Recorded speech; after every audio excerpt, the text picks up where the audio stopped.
يا عم تعالى، رايح فين؟ استنى شويه بس. تعالى هوريك الفرق بين لاعبي النادي الاهلي ومدير الكره بتاعهم ولاعبي نادي الزمالك ومدير الكره بتاعهم. كلنا عارفين ان النادي الاهلي لما بيلعب بره مصر بيشرف، انما نادي الزمالك لما بيلعب بره مصر بيضيع شرف. كلنا عارفين مين ده. ده المشجع اللي جه من اوروبا مخصوص علشان يشجع الوداد قصاد النادي الاهلي. ده ومش بس كده، ده وقف قدام المطار واستنى لعيبه النادي الاهلي لما طلعت من المطار وفضل يستفز فيهم ويشجع نادي الوداد ويغلط ويقول كلام ملهوش لازمه. قدامك ده الكابتن سيد عبد الحفيظ مدير الكره اللي وقف يتفرج عليه، مع انه عارف ان هو مش طرف في المباراه، ما حدش لمسه ولا ضربه. تعالى بقى على الطرف الثاني، لعيبه نادي الزمالك. لعيبه نادي الزمالك اللي راحت الامارات وضربوا فرد امن من اللي واقفين في المباراه. ليه بقى يا معلم؟ عشان دونجا ومصطفى شلبي والكابتن عبد الواحد السيد مدير الكره. دونجا اللي كان عامل زي الكره البلاستيك في المدرجات ومش عاجبه اي حاجه في الملعب. بعد الغاء هدف بيراميدز اللي هو حسبوه تسلل، دونجا ما كانش عاجبه ونزل الملعب. فرد الامن بيقول له انت مكانك مش هنا، انت مكانك فوق مع الجماهير.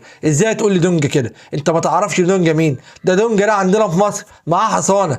ده دونجا ده يا ابني واخد السوبر الافريقي وفضل يعمل لك يعني وحفل على جماهير النادي الاهلي. انت ما تعرفش دونجا مين يا ابني؟ ده فوق القانون، ده من نادي الزمالك. ازاي تقول لي دونجا اطلع فوق مع الجماهير؟ دونجا مش عاجبه الكلام وشد مع بتاع الامن مصطفى شلبي. شافه ازاي دونجا يتخانق واتفرج عليه، راح ضرب بتاع الامن. الكابتن بقى عبد الواحد السيد المفروض يسحب لاعيبته ويقول لهم كده غلط، اللي انتوا بتعملوه كده غلط. راح ضرب معاهم. عرفت بقى الفرق بين لعيبه النادي الاهلي لما بتروح تلعب بره بتحترم الناس اللي هناك، انما لعيبه نادي الزمالك لما تروح تلعب بره بتضرب الناس اللي هناك. بس كده، يلا سلام.